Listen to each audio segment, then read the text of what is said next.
Herkese selamünaleyküm arkadaşlar. Nasılsınız? İyisinizdir inşallah. Ben iyiyim. Uzun bir ara oldu. 2,5 hafta oldu. Yanılmıyorsam. Video atamayalı.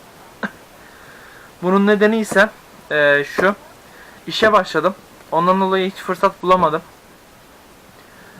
Bir kere izin günü yaptım fakat onda da doluydum. Elimde video var fakat atamadım. Bundan 2,5 hafta önce bir şey söylemiştim hatırlıyorsanız. Pahalı bir ürün alacağım yakında ve onun kutu açılımı ve incelemesini yapacağım demiştim.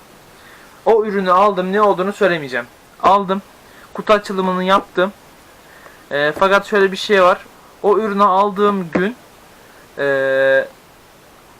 bir işe, yani şu anki girdiğim iş değil, başka bir iş vardı.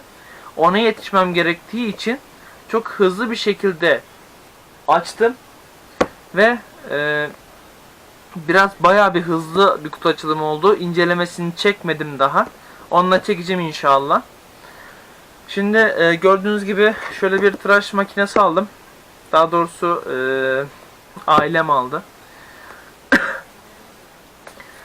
Bunun şimdi kutu açılımı incelemesini yapacağız. Kedim de oradan bakıyor. Kedim ne diyeyim? Sokakta bir kedi var. O bizim kedimiz gibi bir şey. Yani neyse. Niye dağıttıysam. Şu an gösteremeyeceğim onu. Kusura bakmayın. Şimdi. Ne diyordum ben ya? O kutu açılımını bu videodan sonra atacağım. O şekilde konuşmayı dahi unutmuşum. Uzun zamandır video çekmiyorum. Şimdi kutu açılımını yapalım. Şurada dili var.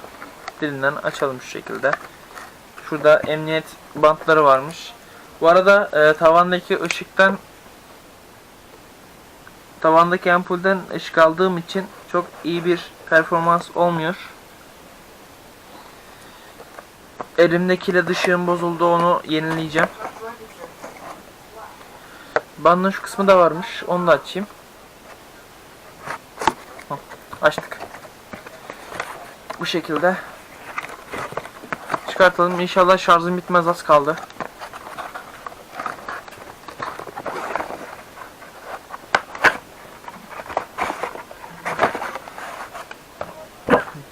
Biterse artık powerbank'le destek çıkar. Evet, içerisinden bu şekilde bir kullanım kılavuzu çıkıyor. Türkçesi var mı? Şöyle bakınıyorum fakat bilmiyorum, neyse, o kadar uzun şarjım yok. Kusura bakmayın. Yorumlara yazanlar olmuş. Her videoda öksürüp kendini biliyor. Bir kişi yazmış zaten. Her videoda öksürüp, belki şu kısma yorumunu koyarım onun. Her videoda öksürüp hastayım diyen abim diye. Buradan da ona selam olsun. Burada bir tane daha kullanım kılavuzu var galiba. Bu hızlı başlangıç kitabı. Burada bir şey, kulübü üyeliği falan, bilmiyorum, öyle bir şey herhalde, tam anlamadım. Burada bir resimli kullanım kılavuzu mevcut. Burada da bir tane kılavuz mevcut. Şimdi makinemizin kendisine gelelim. Bu arada fiyatı bunun 280 küsür liraymış. Bana denildiğine göre.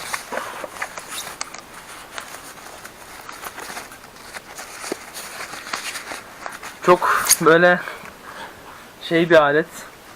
Havalı bir görünüşe sahip bir alet. Şu şekilde göstereyim. Şarjlı, güzel, cidden görünümü çok hoş bir alet. Bu şekilde kafası oynayabiliyor. Bu makineyi bilenler bilir. Şuraları da ayrıca oynuyormuş, onu fark ettim şu an. Sevinçliyim. Uzun zamandır ya daha doğrusu işe girdikten sonra almam gerekti. Jilet benim cildimi tahriş ediyor. Şu şekilde bir kafa muhafazası mevcut üzerinde. Aslında benim şu an buraları ellememem gerekiyordu fakat yapacak bir şey yok. Şu şekilde takılıyor. Takabilirsem. Evet, taktım. Bu şekilde bir muhafazası mevcut. Burada şarj aletimiz mevcut. Şöyle arkasından takılıyor şu şekil. Kaç voltlukmuş ona ben bir bakayım. Bak görebilirsem.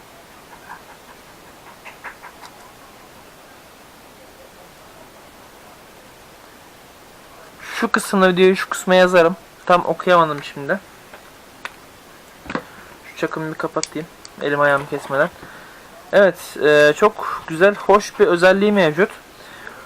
Bu aparat olduğu gibi aynı zamanda bu şekilde kesme aparatı da varmış içerisinde. Onu daha yeni gördüm. Onu da açacağım şimdi.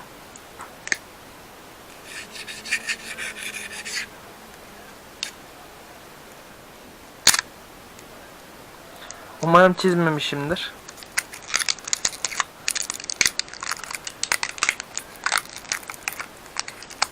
Bakayım.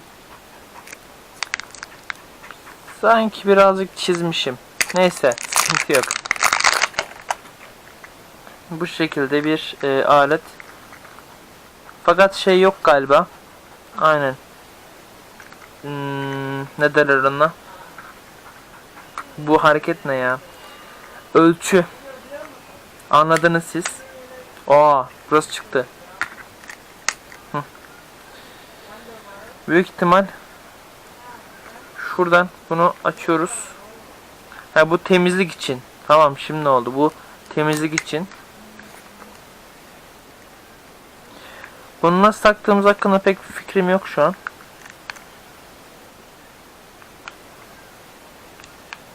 Şöyle bastığımda bir ışık yandı. Ben bunun kullanım kılavuzunu okuyacağım. Ürünümüz bundan ibaret.